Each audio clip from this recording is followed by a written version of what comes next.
this basically is an image. It's an image of a cell actually going through mitosis. And so this here represents the spindle. These are the chromosomes that are attaching to the spindle. And this is the membrane structure that actually has been dissolved. So you actually see that there's no membrane itself. This here just is representing the outer portions of the cell. Okay, so we're going to actually be talking about, so for instance, this is the cell membrane. So we're going to be talking about the different components of the cell and the structures and how those structures are made up. So you're not going to get rid of chemistry entirely. You're just going to see how chemistry is going to play a part in the biological organism. Okay. So, and then also we'll talk about some of the functions of the different organelles in the human body.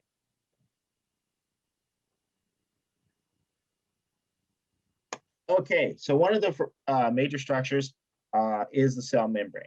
The cell membrane is composed of phospholipids. We've already kind of talked about it. So phospholipids have a dual character. They have what we call a hydrophobic tail and a hydrophilic head. Hydrophilic means like water. Hydrophobic means scared of water.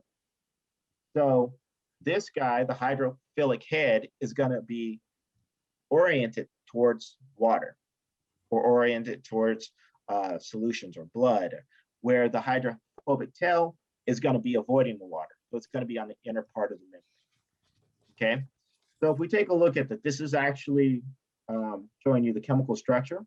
So it's a phospholipid, so that means it has a phosphate, and it has the lipid structure, which is the glycerol and then the fatty acid chains.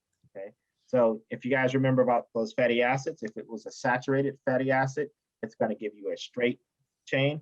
If it is an unsaturated fatty acid, it's going to have a kink associated. Okay.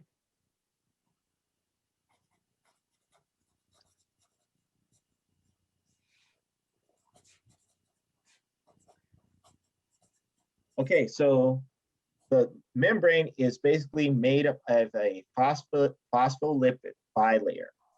So basically it's two layers of membrane, right? So one is going to be oriented one way, and one is going to be oriented the other way. The hydrophobic tail is going to be towards the center, right? So it's going to be kind of like a fat sandwich. So the fats are going to be oriented towards themselves, and then the hydrophilic component, the hydrophilic head, is going to be oriented towards the extracellular matrix, or the part where you're going to have fluid, right? And then also the intercellular part, because inside the cell we have fluid. Okay, so the membrane is responsible for letting things in that it wants in and keeping things out that it doesn't want. So it's kind of like have you guys went to a nightclub? Yeah. Yeah. Most of you guys went to a nightclub. Stephanie, you party, you turn up when we're not in COVID? Yeah. Okay, so you guys have all been to a nightclub, right? So at the front of the nightclub, there's that guy that checks the ID. Yes. Yeah. Right? So the membrane is kind of like the bouncer, right? It lets in those who are over 21, and those who aren't over 21, he don't let in, right? In most cases. Okay. So the membrane is very much like that bouncer. It's going to let in certain things, and other things it's not going to let in. And so the membrane is called semi-permeable because of that. Write that down.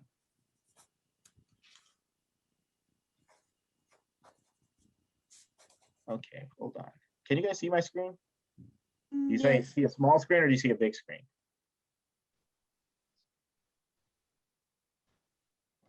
Oh, now we see no screen. Okay, do you see something? Now I we don't know see a why I'm screen. having trouble. Yes. Okay. It is big. It's not the small big? one. Yeah, it's not the small one. Good. Okay, so for some reason, Zoom is not trying to play with me today. Okay, so semi-permeable. Okay, so your first lab basically is going to be dealing with this concept of semi-permeable. And you're also going to have a physical lab that you guys are going to be doing semi-permeable with as well. So you guys can actually see it in action. So the idea is that, and then I'll tell you about a really cool lab that you guys, how many of you guys have kids? Anyone? I do. You do? So, or you can do for your fun. Do you guys have eggs at home? Anybody have eggs? Yeah. Okay. So what I like you guys to do is take an egg and put it in vinegar for about 2 or 3 days.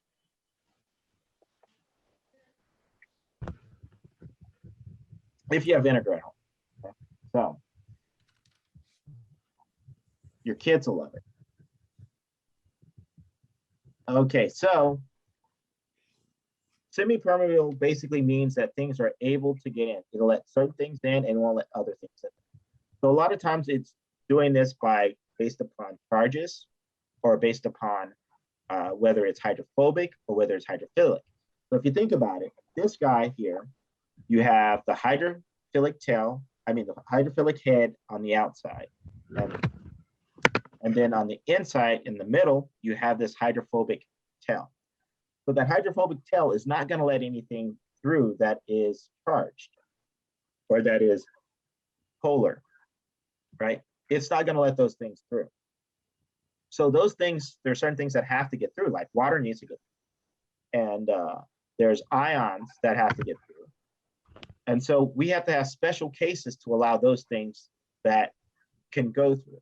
And I'll talk about that in a minute. So it'll let certain things through, like certain fats and stuff like that, because it's hydrophobic, right? So it's going to allow those fatty things to attach to it and they kind of sit there and pass through, where other things is not going to let pass through. So does that make sense? Yeah, no, maybe? Yeah. Okay. So again, semi-permeable basically means selective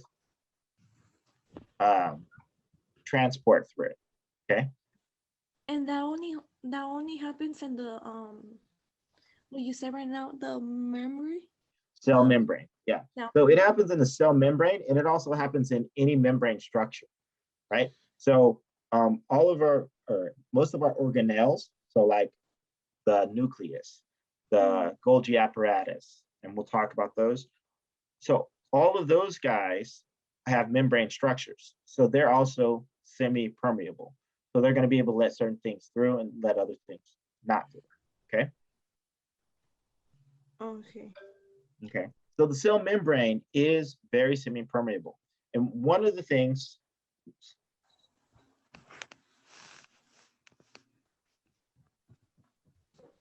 Okay. There we go. Okay. So again, hydrophobic tail, hydrophilic head. So one of the ways that positive charge things are able to get through, or things like water is able to get through, is by using what we call channeling proteins. Okay, so these proteins, these channeling proteins, allow those charges to go through. Some of them are regulated, meaning that they'll open up at certain points. Like there'll be a signal to tell it, hey, we need a little more sodium. So it'll open up to allow that sodium ion in, okay? Or we need to get rid of some sodium. So then it'll be pumping out sodium. And so these guys are kind of controlled and they're regulated, and they also take energy to sit there and cause those things to happen. So there's also ones that are called aquaporins. Aqua meaning water, porin means pour. So they're a channel that allow water to go through. And so that's how we keep our cells, the water in our cells, you know, and that's how we get rid of some of the water in our cells, okay, is by those channels, by those guys opening up. Okay, so in the membrane structure, so we have these proteins, some of them that are responsible for letting things pass through, and then some of them are responsible for like integrity or like for structure, right? So we'll have what we call an integrin protein, right? or integral proteins. So those proteins basically go from one side to the other side. So they go completely through it. We have what we call peripheral proteins. That means they sit on one side of the membrane or the other side of the membrane. Here, these guys are glycoproteins. Glycoproteins are proteins that have sugar structures on the end of them. They have carbohydrates that are attached to that protein. Okay? And so here you can kind of see some of the structures. You can actually see here we have some cholesterol, we have glycolipids. So these are basically lipids that have sugars that are attached to them, that have carbohydrates attached to them. Okay? And so we have membranes. In our membrane, we actually have proteins that are going to be responsible for like structure, for protection, for letting things through. Okay? So it's going to be really important that you understand these different proteins. Okay? So major parts, we have peripheral, meaning they're just sitting on one side of the surface, either the outer part or the inner part. We have integral, meaning that they're going through the membrane. And then, so those are the major ones. And then we have those special cases where we have glycoproteins and glycolipids. Okay? Questions? Concerns? No. So the memory has protein. Yes, so the membrane has protein. Okay, so, and the membrane has protein that is either on the surface or going through it, right? So you'll notice that you don't have a structure where you have membrane that's in between here, right? I mean, proteins that are in between the membrane. You have things that are going completely through or partially through or just on the surface itself. Mm-hmm. Okay?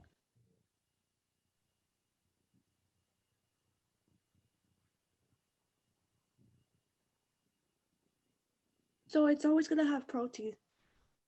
Yes, all membranes have protein. So the proteins play an important role, right? So like I said, they're going to take charge of letting things in. So of course you have the bouncer that kind of does it, but the bouncer has these guys that kind of help them out. Okay, this guy takes the money. This guy checks the ID, right? So you have the bouncer who's like, okay, you can't go through or not, right? But then you also have that guy who's really checking the ID, and then you have the guy that is taking the cash, right? So the proteins are kind of like those guys, okay?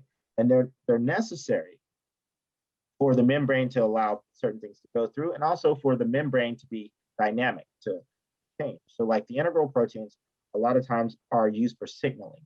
So they'll send signals.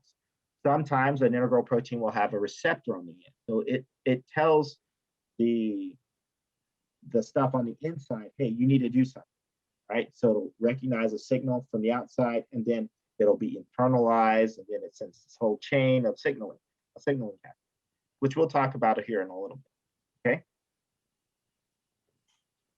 okay? Okay, so when we talk about the cell membrane, there's a couple of ways that things like get through. One of the ways is just by diffusion.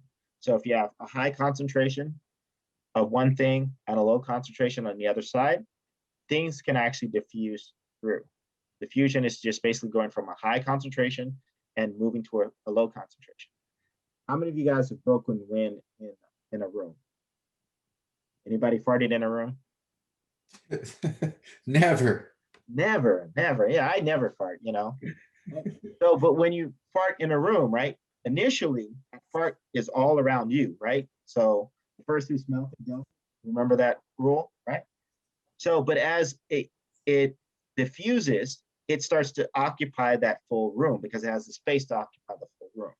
So you're going from a high concentration, you know, it came from your butt, right? And then it just starts to diffuse throughout the whole room.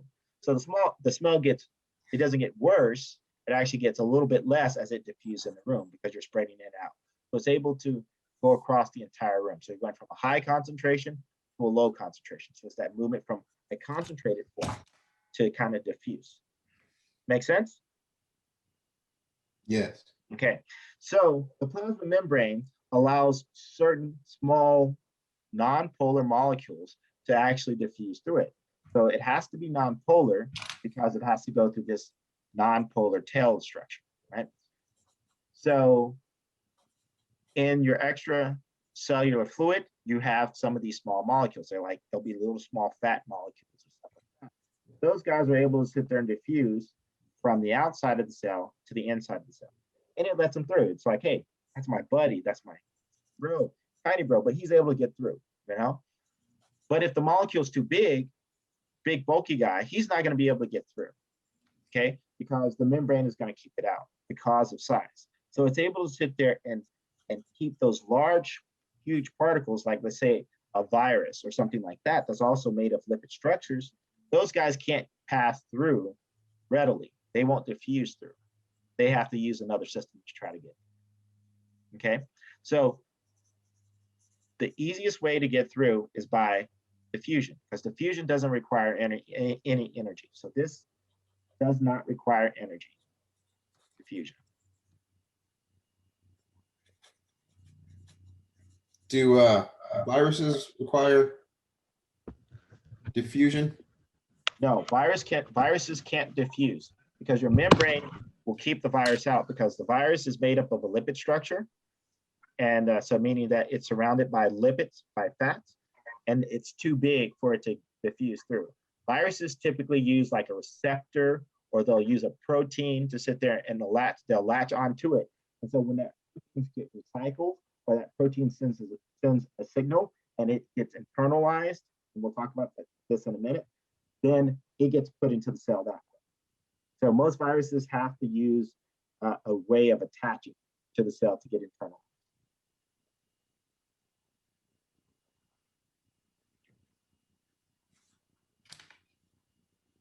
So diffusion does not require energy.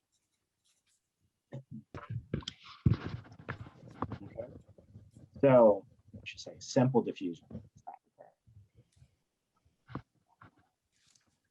Okay. So you good? Simple? Yes. Okay.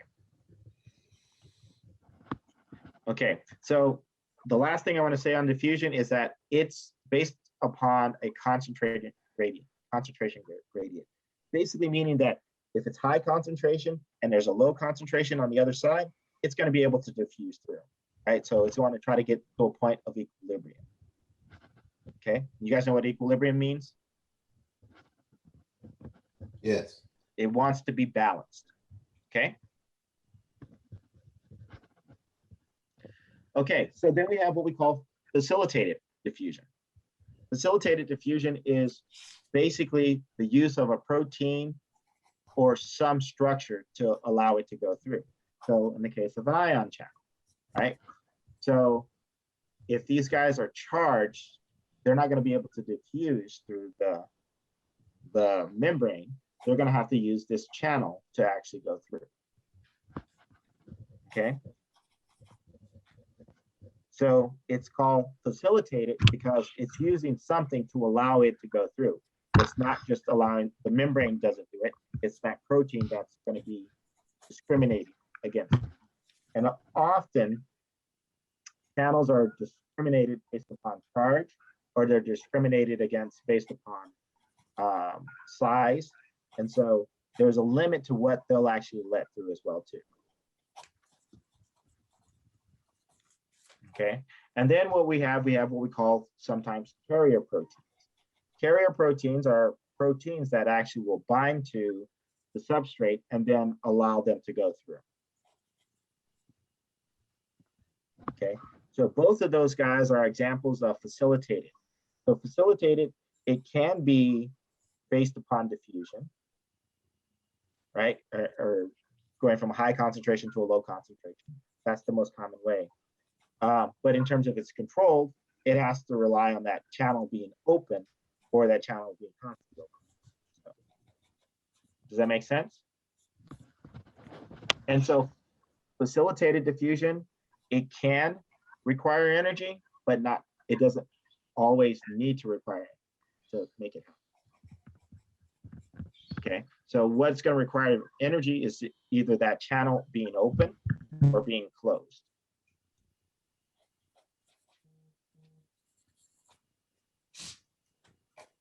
Okay,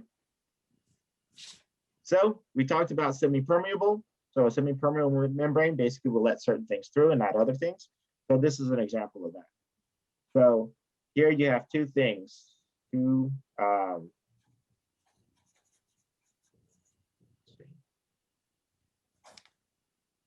have a membrane structure that's in between. We have a molecule in a solution, such as like water. And so this membrane will allow water to pass through, but it won't allow the molecules to pass through. So it's selecting against the molecules being passed through. So what happens is it tries to get to a point of equilibrium. Since this guy is more concentrated, then the membrane will let the water pass through. So then water is able to come over in this direction to kind of make it balanced. So it tries to get it so that the concentration here is equivalent to their concentration. Okay, since you have more particles on this side, you're going to have more water being associated with the other side of the membrane. Okay, so this guy is considered to be hypertonic, hyper meaning more or above. This guy would be hypotonic.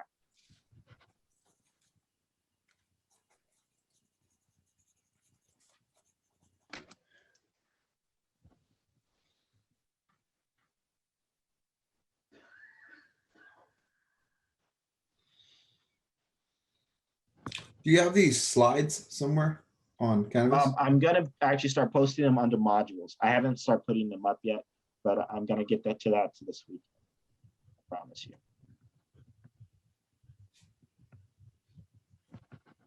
Okay, so hypotonic meaning, below concentration, hypertonic, bit concentrated, or a lot of, hyper, more.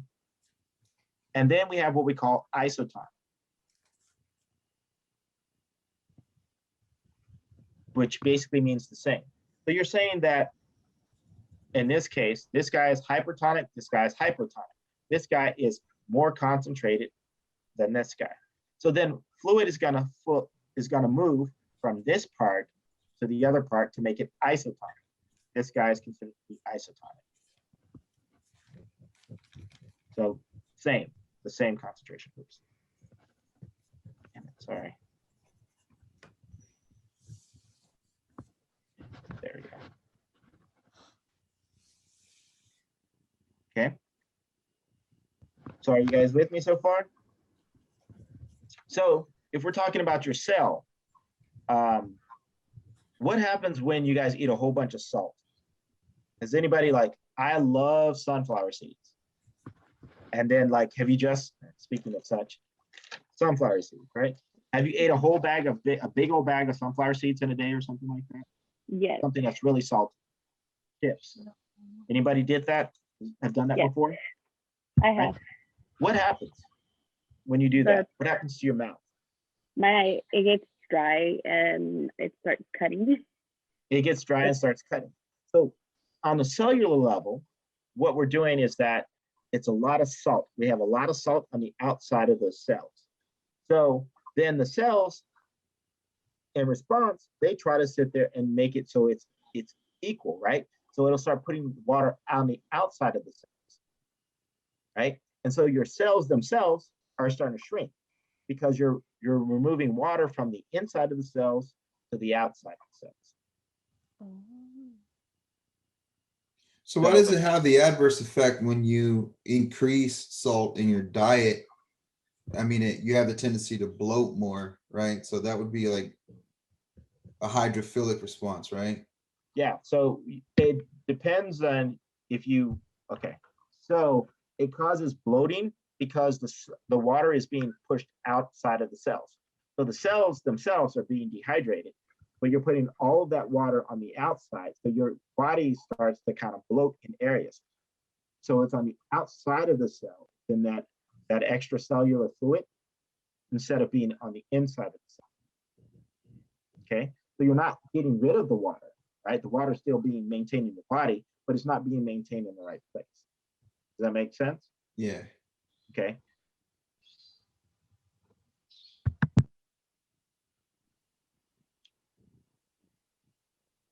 So this here basically shows you. So here's your cells.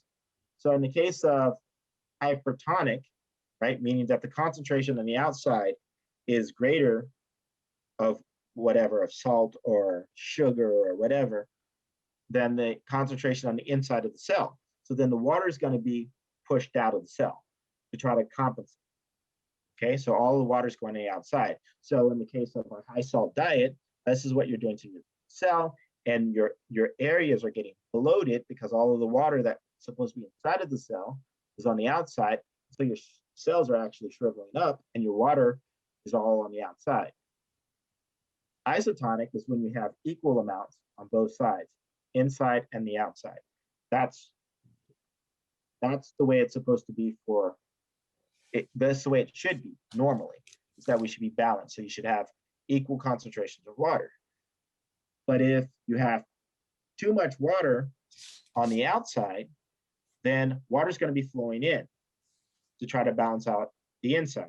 So then in that case, that's going to be hypotonic. So then in that situation, cells are going to get bigger because they're going to take in water to try to compensate for what's on the outside. Does that make sense? Yeah, no, maybe? Yes. Okay. Yeah, it makes sense. Okay. So that membrane is responsible for controlling that, all of that process. Okay. And so without those membranes, then we wouldn't have that type of control.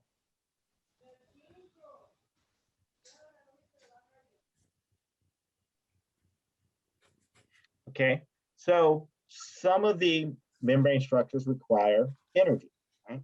And so this is considered to be a facilitated diffusion because these guys are allowed to go through based upon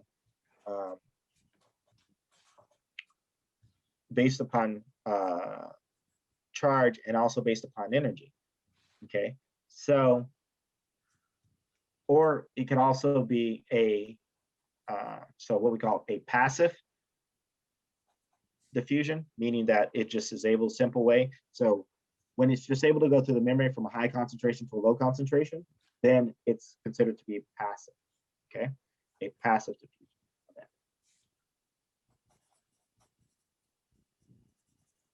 Okay, now sometimes transport has to go against the gradient, right? So here we have concentrations of sodium and then and potassium. So the sodium ion and the potassium ion. And so on the outside, we have a high concentration of sodium. Then we have on the inside of the cell. On the inside of the cell, we have a high concentration of potassium than we have on the outside of the cell. And so these guys, the sodium and potassium pump, they basically allow the transport of the sodium ion and the potassium ion against their concentration, right? So in this situation, the sodium pump, it has low sodium in here. If we had just let it be alone, it would actually flow through, right? It would try to balance each other out. But the pump itself will actually pump out the sodium, right? So keeping this concentration really low of sodium inside of our cell and having it really high. So it's pumping against the gradient. So we're pushing those ions out, even though that it has a high concentration. Now this requires power, right? It requires energy to sit there and do it. And then that's the same thing in the case of potassium, right? Potassium content is higher in the cell than it is on the outside of the cell. So in this case, we're going to be bringing in more potassium in our cells. Okay, you guys see that? Yeah, no, maybe?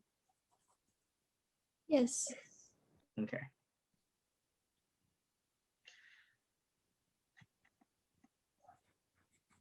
So, and again, this guy requires energy.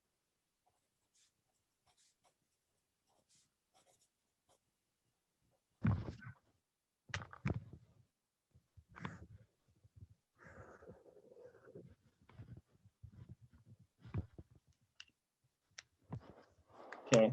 The next forms is called endocytosis. So there are 3 types of endocytosis. We have phagocytosis, we have pinocytosis, and we have receptor-mediated endocytosis. Okay, so in the case of phagocytosis is like phagocytosis. Phago basically means eat, right? So in this case, it's going to be taking a large particle in. So it's going to be like taking a big old bite of something. So what happens is that the membrane will basically internalize a large particle. So the membrane folds over this particle and then it pinches itself off, and then it will deliver it to what we call the vacuole inside of our cells. The vacuole inside of our cells is responsible for breaking things down. So for instance, a virus particle or we'll say like a broken cell or a cell fragment. So the cell membrane will actually engulf it, bring it inside the cells, and then in the vacuole, or it'll also call the endosome, it'll actually break down that particle in most cases. So in a sense, it's trying to break down the viral particle or break down the cell fragment that it just engulfed, okay? So it internalizes it to sit there and break it down so it can reuse some of those amino acids or some of those fatty acids for its own process, okay? Does that make sense? And this process, phagocytosis, is not selective. It basically just does it, automatically, just takes a big old bite, brings it in, and breaks it down, okay? Now, what happens sometimes is that it will engulf a virus, and a virus will have like a coat. And so it'll allow it to break down the coat. And then since the endosome is it'll be often a little more acidic, so then it'll have structures in its membrane that will protect it against that acidity. So it can't be broken down the way it's supposed to. Or it'll be proteolytic. And so it'll put like these little fake things on the outside of the virus so that when it cuts it, it only cuts the things that it doesn't need that allow that virus to be active. And so then that virus is able to escape inside the cell, and then it starts to release its nucleic acids and stuff like that. And then those get integrated or get processed, so they'll start making more viral particles, okay? And we'll talk about that a little bit too. Okay, pinocytosis. Pino means drink. So in this case, they're going to be taking small particles in the fluid, kind of like taking a little sip, okay? So in this case, these are going to be small vesicles. These little vesicles are going to be internalized, and they're just going to have like little small particles that are going to be inside of it. And the last case is receptor-mediated endocytosis. So what it requires is that you have what we call a substrate. The substrate has to bind to the receptor. That receptor sends a signal saying, hey, we're going to pinch off and we're going to internalize. So it binds to those, the substrate binds to the receptor, the membrane pinches, and then it internalizes. So these guys are called coated vesicles, right? And so they form these little coats based upon this, and they cause the internalization of certain things. Okay, so a lot of your receptors are used for signaling, so they'll actually internalize. So they'll bring those guys on the inside so that they can actually utilize whatever it is, or it's going to be used to signal a cascade down. Okay, questions? And so the substrate is often called a ligand. Okay, so there are proteins that are tailored to certain receptors, and then sometimes the receptor is just looking for a substrate. It could be like a little sequence that's found on a virus. It could be, and those guys could also be internalized as well too. Okay, and so a lot of times viruses will actually have substrates on them or have structures on them. Like, have you guys heard of the spike protein, right? The coronavirus, right? So the spike protein is an example of this. So the spike protein actually binds to one of the receptors cells, and that's how it's actually internalized. Okay, and so the receptor normally recognizes a certain sequence or a certain ligand, and the spike protein acts like it's that ligand. So it fakes it out. And so then it's able to be brought inside the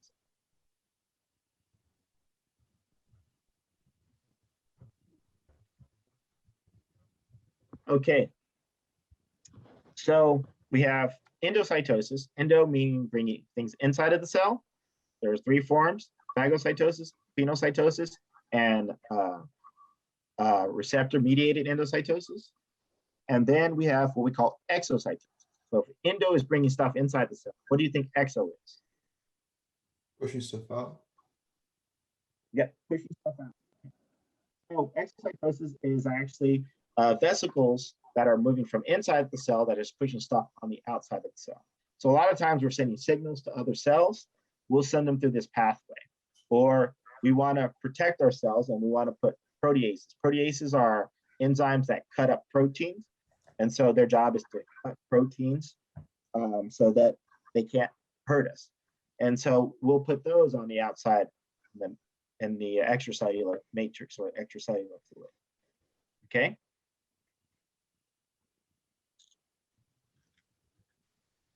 And so this process is dynamic. So you have endocytosis happening at the same time as exocytosis. There's a lot of proteins that are involved in this, a lot of membrane structures. And there are going to be certain types of vesicles. Here, this is an example of secretion vesicles. So these vesicles are actually being secreted outside of the cell. Okay, and so they have things. And so these little vesicles are going to be delivering, let's say, enzymes or proteins to other cells or to other things. And so they're being secreted outside to do their delivery. Okay, and so this is basically a pancreatic cell that's basically full of secretory vesicles that are filled with enzymes. Okay, are you guys with me so far? I know it's a lot. Okay, so I know you guys all know this and you've heard it in every bio class that you have. How many of you guys have already taken intro to bio or general bio? Okay, so I can ask you this and you guys will tell me without a problem. So are you familiar with all of the structures of the human cell? Some of them, not all of them. What was that? Some of them, not all of it. Some of them? Okay. So we have what we call the mitochondria. The mitochondria, do you guys know what the mitochondria does? Produces ATP. Energy. Yes, it produces ATP. So this is our energy producer. It's like the powerhouse.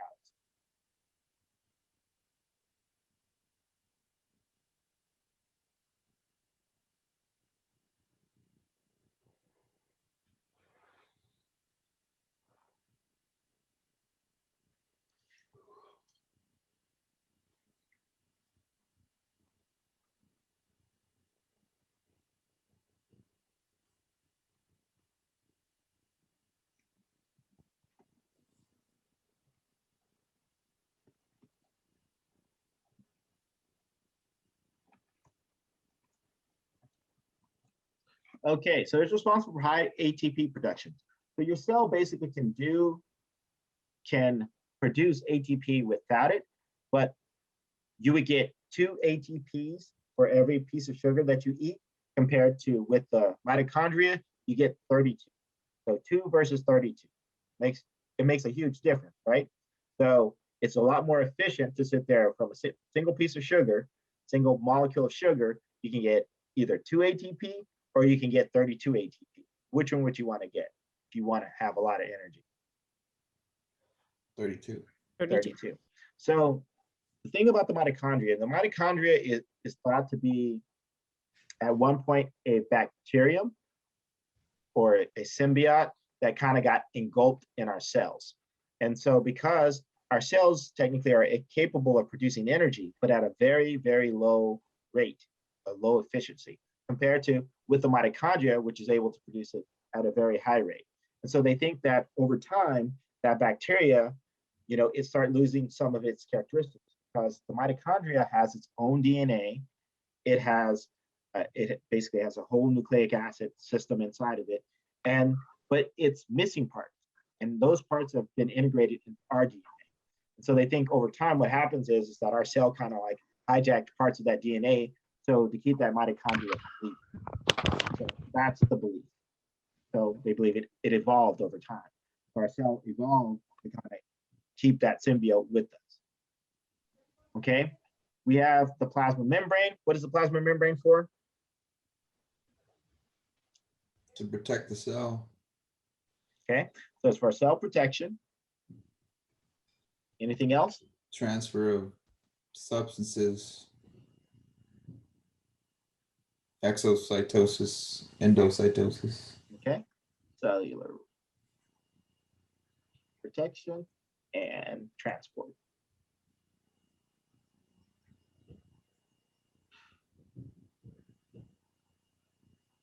Okay, so we'll talk about microtubules here in a minute. Talk about intermediate filaments in a minute. Ribosomes.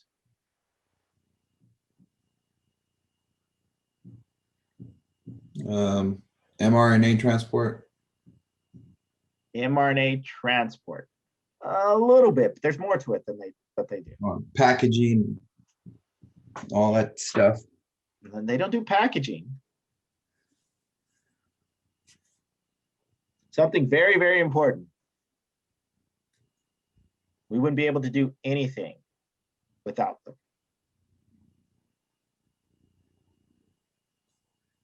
But you're partially right. It does deal something to do with mRNA.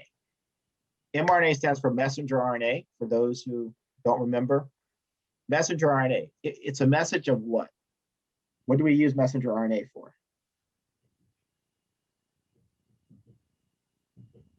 Anybody? For creating DNA, no?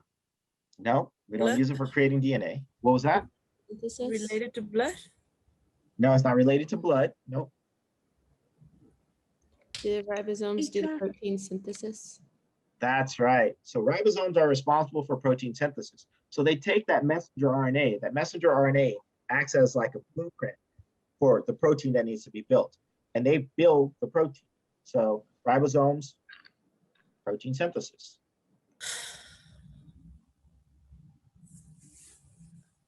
So without them, we can't make proteins, and proteins are responsible for making enzymes, for letting things inside the cell, certain things inside the cell.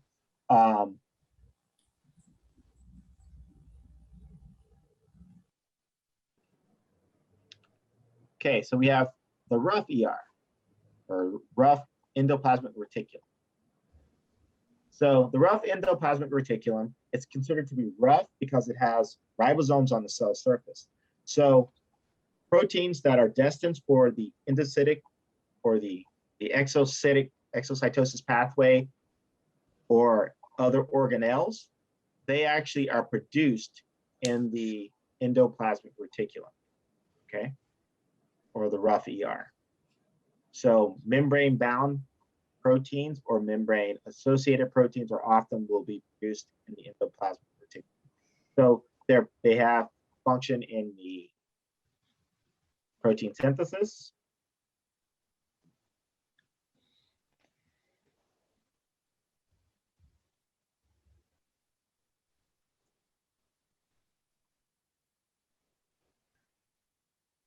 So protein synthesis and protein transport.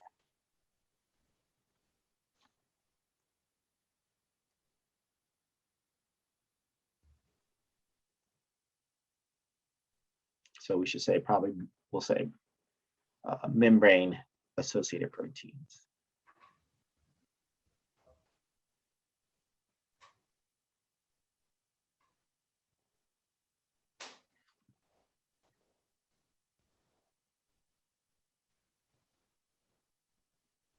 And then also membrane associated proteins and proteins that are destined to be exocytosis or secreted.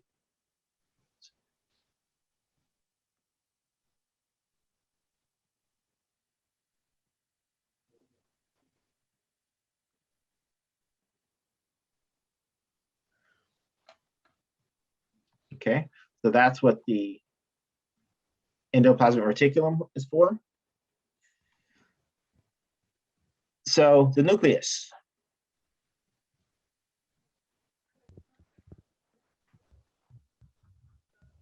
Anyone? Do you guys know what is held in the nucleus? DNA. DNA. So the nucleus is responsible for protecting your DNA. The nucleus is actually, it is a double membrane layer. So you know you have your bilayer. This guy is double. So it's kind of like Fort Knox. Its main part is to protect that DNA. It's also kind of dynamic in terms of it also regulates DNA synthesis and DNA reproduction or duplication. Okay, so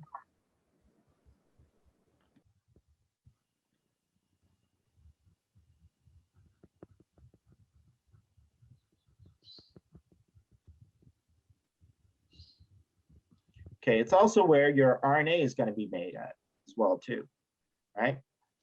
So your nucleic acids are going to be generated there. Your RNA is going to be exported outside your messenger RNA is going to be exported outside, and other RNAs also will be exported outside.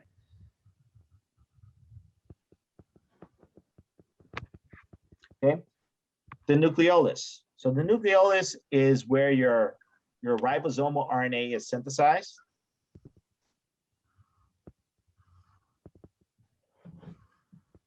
Ribosomal RNA. So your ribosome is not made up of membrane structures. Your ribosome is actually made up of RNA.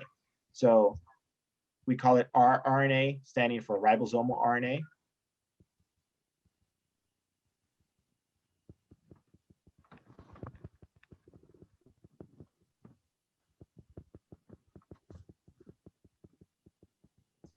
And we make a lot of it. So the nucleolus is responsible for all of that. So it's kind of like a specialized compartment inside the nucleus that is only responsible for ribosomal RNA synthesis. Okay. So the Golgi apparatus.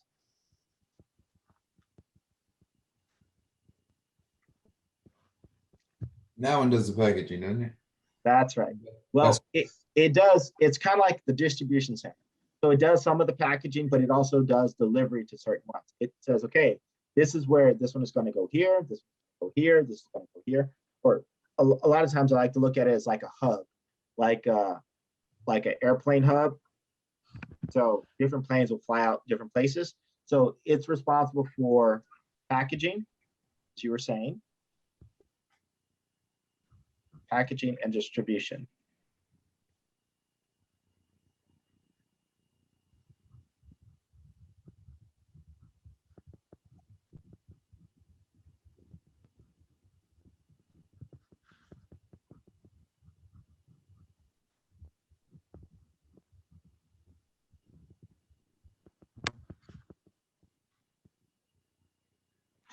So basically you have proteins that are going to be delivered from the rough ER to the Golgi apparatus. So these proteins are not going to be active until they leave the Golgi apparatus. So the Golgi also does processing of proteins as well too.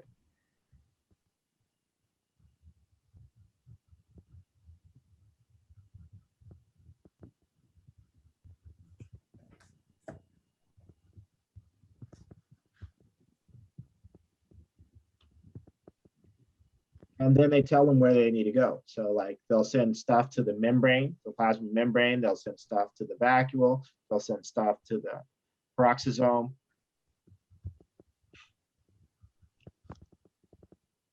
Okay, so the vacuole in the human cell is a little different than what it would be in the plant cell. The plant cell, the vacuole is basically used for storage.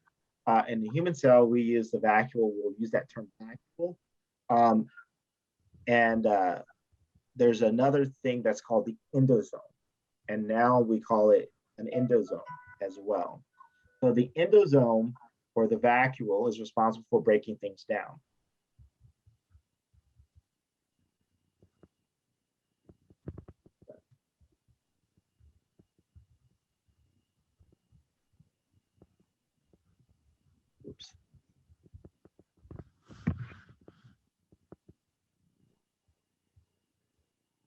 So it does storage.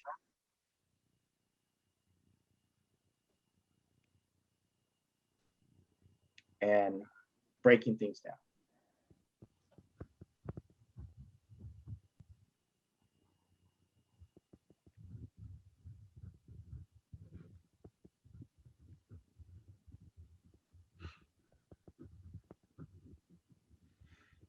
The lysosome, lys means break. Its job is just to break things down. So sometimes viruses will be delivered to the lysosome for just complete breaking down. So you'll have membrane structures that will be delivered there, or the lysosome will fuse with other vesicles, like large vesicles, or those phagosomes. So remember how for phagocytosis, it engulfs that entire thing and brings it in. The lysosome will actually fuse to the phagosomes. And the lysosome just basically has enzymes and, as I said, acids and stuff to kind of break stuff down. Their job is just to break things down. Okay. So, and then it uses everything there for recycling.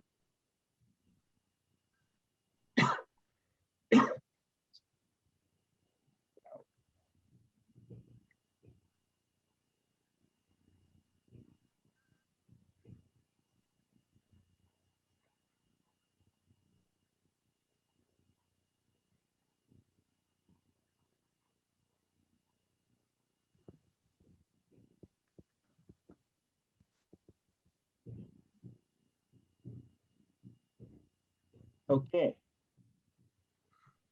So we have the smooth ER, or the smooth endoplasmic reticulum.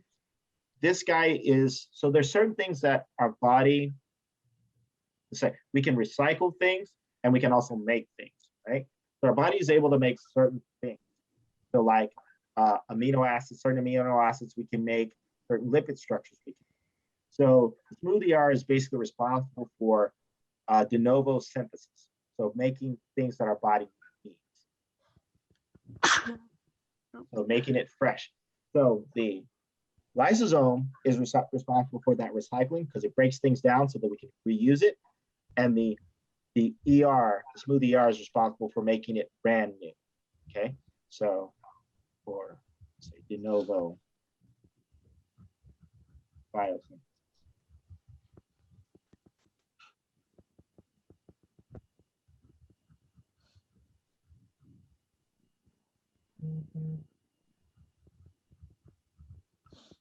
Okay, secretory vesicles. So they're vesicles that are involved in secretion. So they're the little lipid structures that are able to secrete proteins out. The peroxisome. The peroxisome basically, because your peroxides and oxides can be bad for our cell, it'll actually cause our cells to age or to die.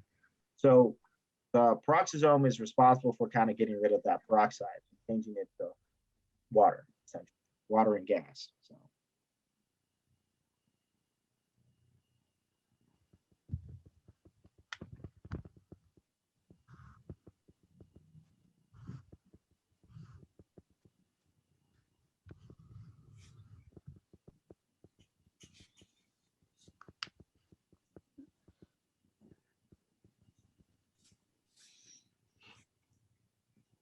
Okay, so let's talk about the intermediate filaments, the microfilaments, and the microtubules.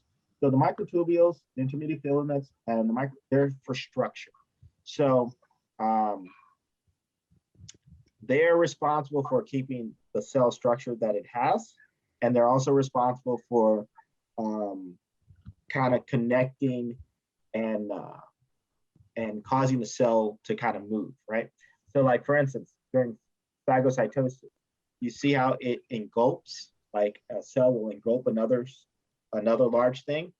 The reason why it does that, it forms like a false foot or a false hand to kind of push itself out. So that's controlled by those intermediate filaments, the microfilaments, and the microtubules. So those guys will grow and extend. So they're used for like structure.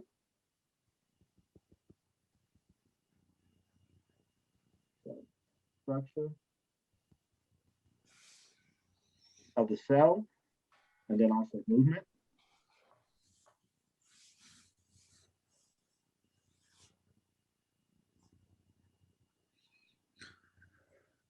I know it's a lot, right?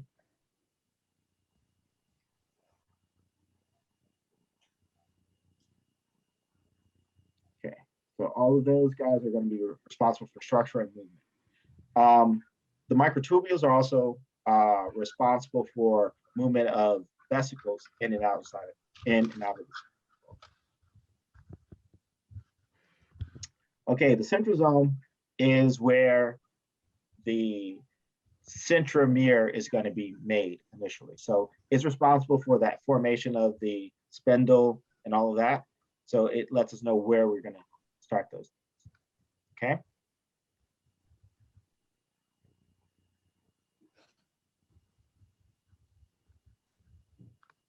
DNA separation. Reproduction.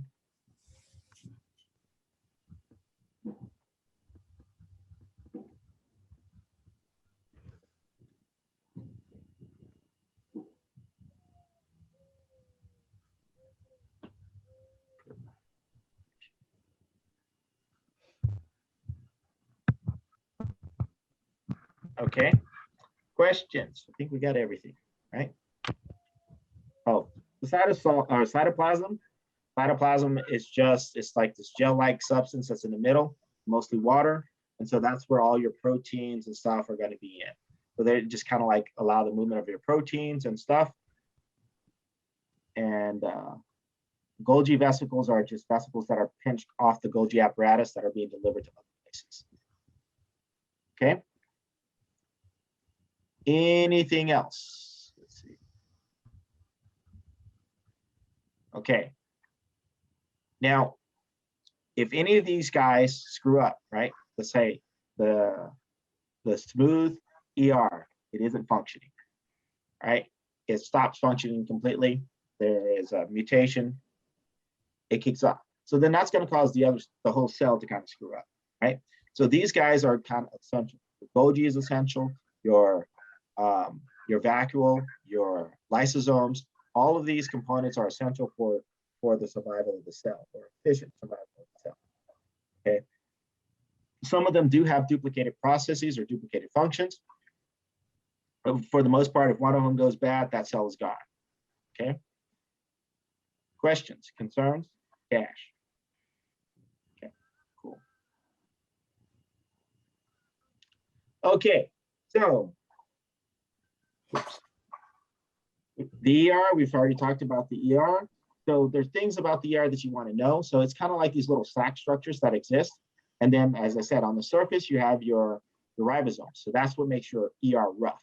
Smooth ER doesn't have ribosomes on it. So you're not going to get protein synthesis there. You're going to get protein synthesis on the rough ER because they're going to be, ER is going to bind to the surface of the ribosomes, and it's going to translate the protein inside the ribosomes or in the membrane of the ribosome so it can be passed on. Okay, so smooth ER, again, responsible for de novo synthesis. So it's responsible for phospholipid synthesis, steroids, hormones, and it also does like regulation of your cellular calcium, metabolisms of carbohydrates, and then it will also be known to break down certain.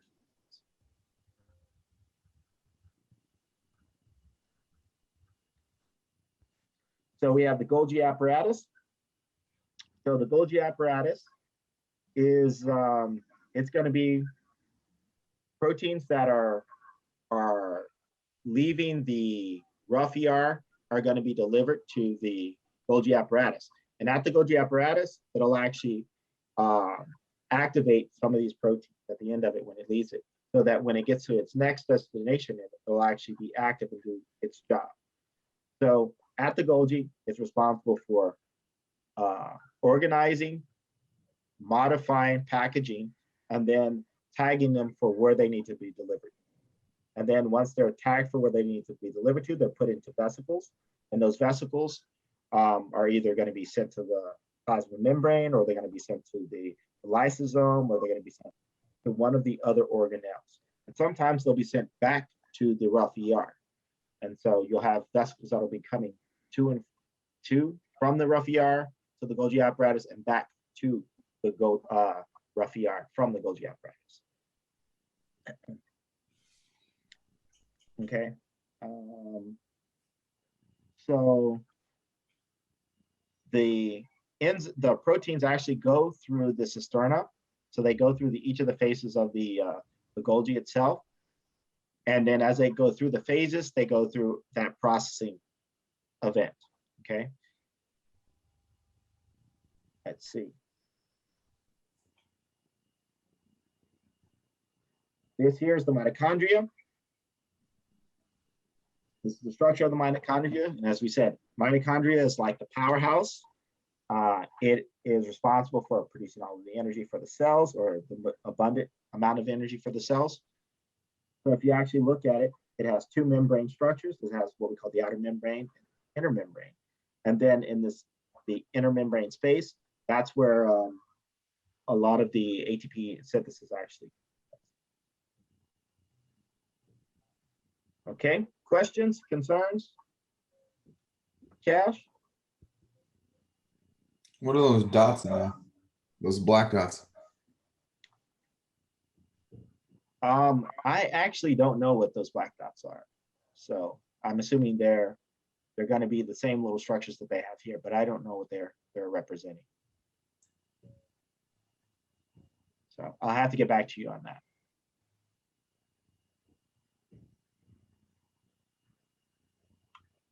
Okay. So this here basically is a peroxisome. And so, as I said, it's for basically kind of getting rid of those toxins. So it has enzymes that are just, their job is to get rid of peroxides and radical oxides.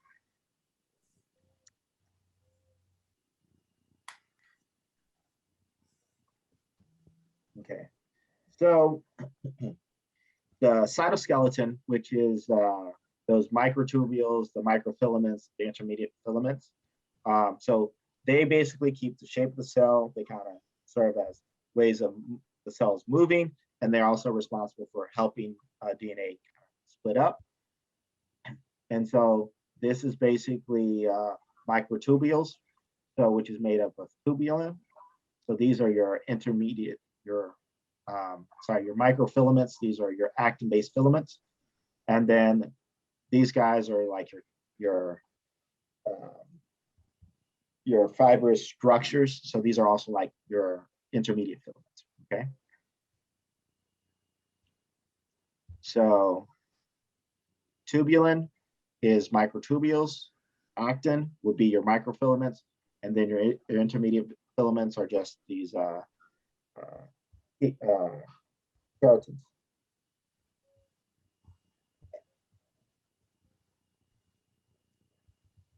Okay, the nucleus. So you guys all know that the nucleus is like, it's the center of all control because that's where your DNA is at. It's mainly there to protect your DNA and then also allow that DNA to be copied and made into RNA, and then that is exported out.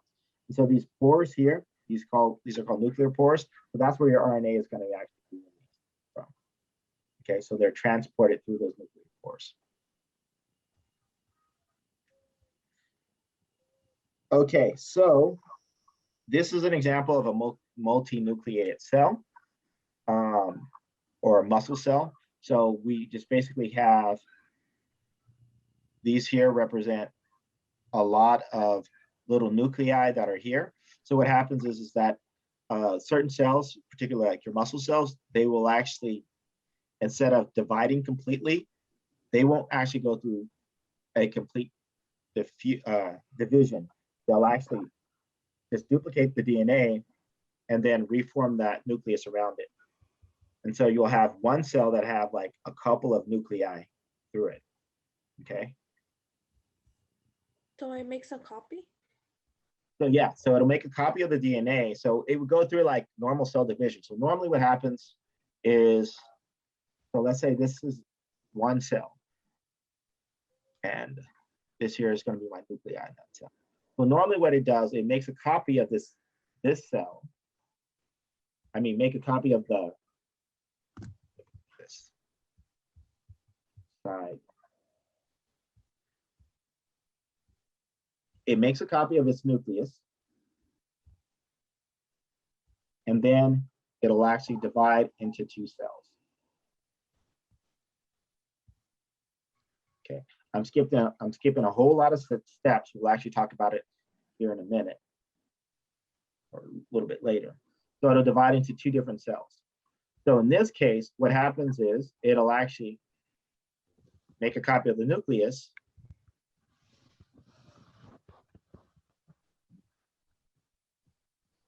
but it won't go through the division.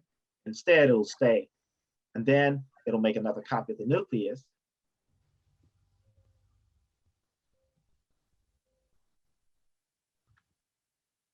Okay, and it doesn't divide. So there's certain muscle cells that actually will have several copies of the nucleus in them.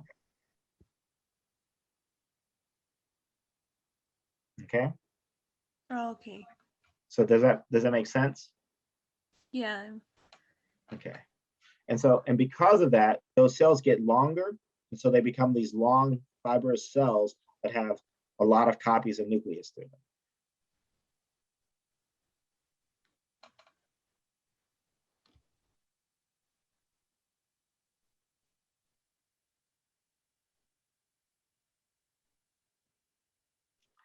Okay, so here, this is basically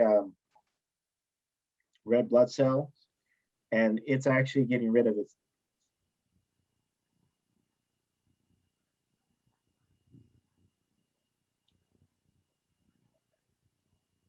So as red blood cells start to mature, they actually don't have, so mature blood cells won't have a nucleus, so it'll just be the blood cell itself without the nucleus part.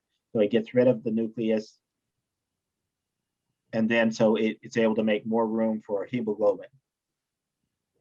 Okay, so our body has, so we know how a cell generally forms. So our body has to start specializing certain cells to do things, like, for instance, the muscle cells right now that we talked about being multinucleated, where in the case of a blood cell, it doesn't have a nucleus. Okay. And that's mainly because it wants to sit there and hold as much hemoglobin inside the cell structure as it can, so we can actually provide more oxygen to other areas. Okay. Questions, concerns, Kat? How are we doing?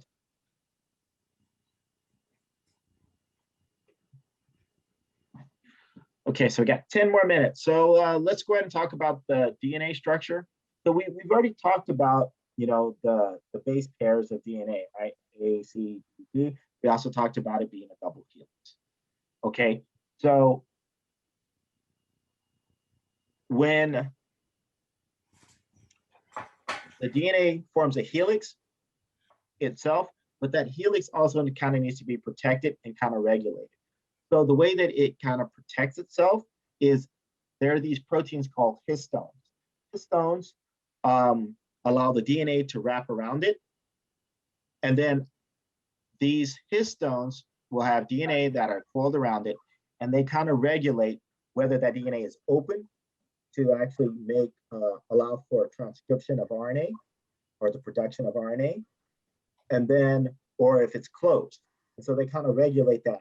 And that protein is regulated by phosphorylation. So if it's phosphorylated, it's open. If it's not phosphorylated, it's closed. Okay.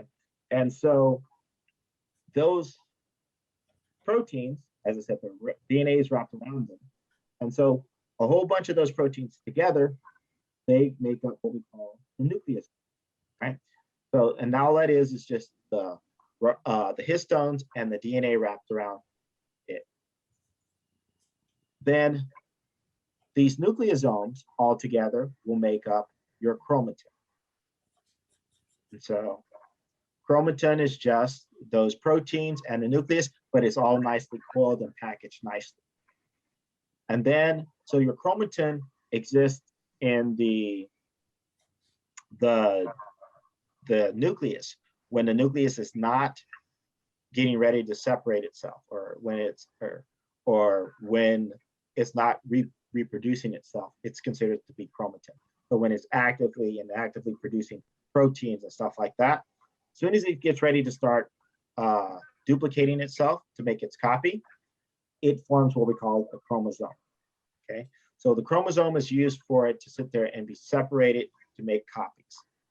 Okay, so we have our DNA. Our DNA is wrapped around our histosomes. Those histosomes with the DNA make up our nucleosomes. The nucleosomes make up our chromatin. Chromatin is what we normally see in the nucleus. As soon as the nucleus gets ready to start duplicating itself, it starts forming chromosomes. Okay, and your chromosomes are used for segregation and separating into their two halves. Okay, after it's been duplicated. Make sense? So every chromosome has the DNA, like Yes.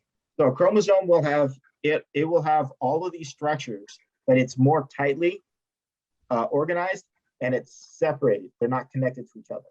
Where when it's chromatin, they're all connected together. So it's all your DNA that's connected together. They're not separated from each other. oh, okay. Okay. So, and then your chromosomes they're organized and they're packaged, and then they come together again during their normal cell cycle. So during, you guys have heard of mitosis and meiosis? Yeah. Yeah. Mitosis and meiosis.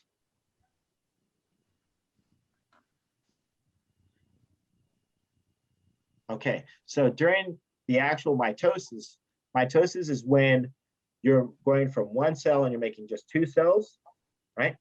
And meiosis is basically making your sperm or your egg cells. So these are this is for sexual reproduction. This guy is just for normal day-to-day duplication. So this is like cloning, okay? So you're going basically from a mother cell and you're making two daughter cells from that mother cell, okay? So to get that so that you'd have the right copies of everything, it breaks them up into their chromosomes, and then those chromosomes are separated into each of the daughter cells. So the mother cell copies herself, and then she separates everything into chromosomes to make sure each daughter gets exactly the same. Okay. So meiosis, it goes through 2 stages of that, and so you end up with just a half set of chromosomes. And we will talk about that in more detail. Okay, so we've already talked about the molecular structure of DNA. We talked about it having the sugar base, phosphate, and the the sugar backbone, the phosphate, and then the nitrous base. I get carried away sometimes and talk way too fast. You know about A bonding to T, so thymine bonding to adenine, and guanine bonding to cysteine. Cytosine.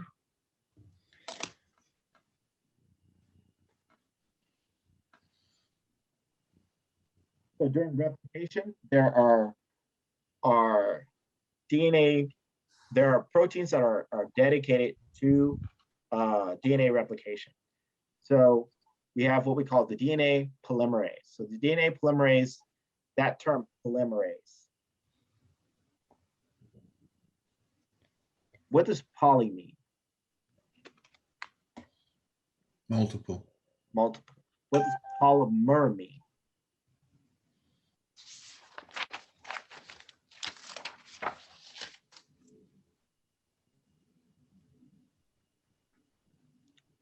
We've talked about monomers, and we've talked about polymers. So that term mer basically means unit, right? So polymer, so poly meaning many units, monomer meaning one unit. So polymerase, DNA polymerase is an enzyme that's responsible for that connects and covalently connect each of the nucleotide to the chain of DNA.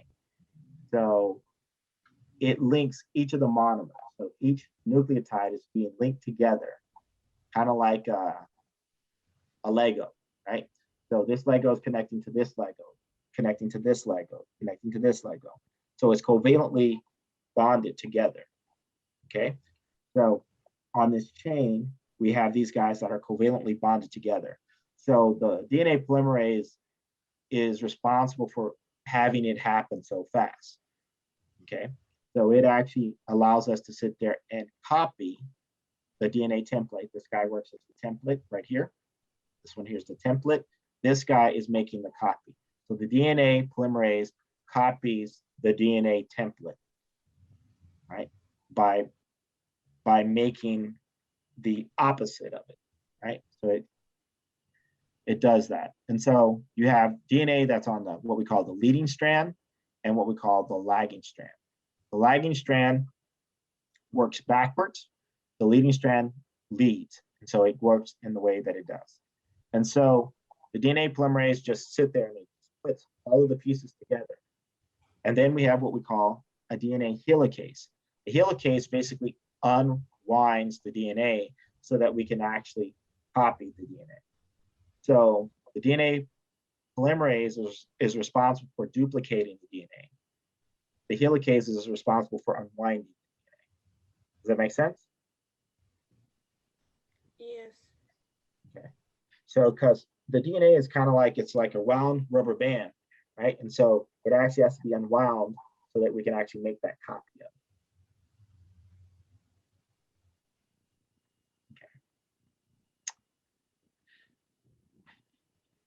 Okay, so the genetic code. So the DNA serves as a template.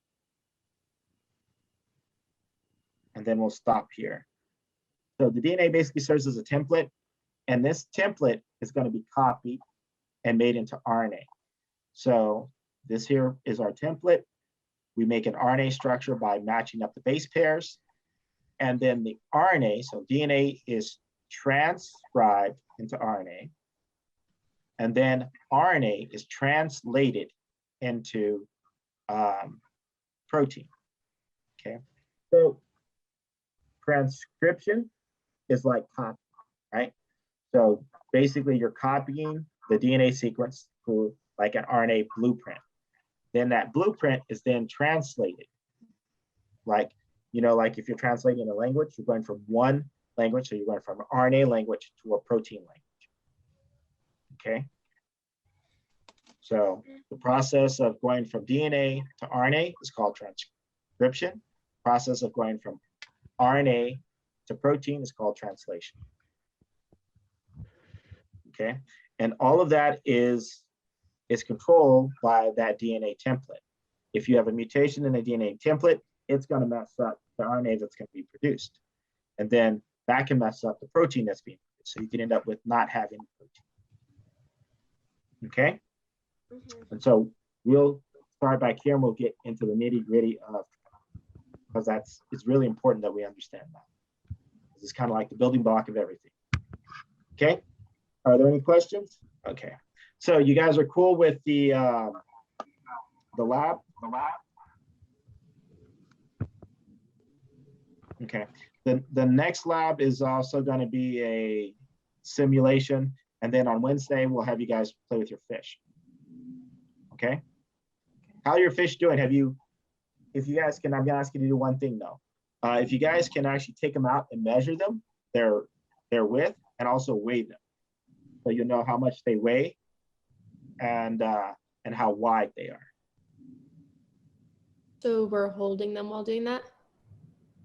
You don't have to hold them. I mean, it may cause your thing to shift, but you may have to hold them to measure them. If you can hold them up against the glass, you can actually do that way as well. So Okay, cool. if they're willing to sit still for you, I know mine wasn't. So. Mine's crazy. And then also, would you like for us to take like an initial weight? Yes. Okay. Yes, I like you to initially weigh them. Mm-hmm. Okay. Yeah. So, and I'll be putting that out. Cool. All right.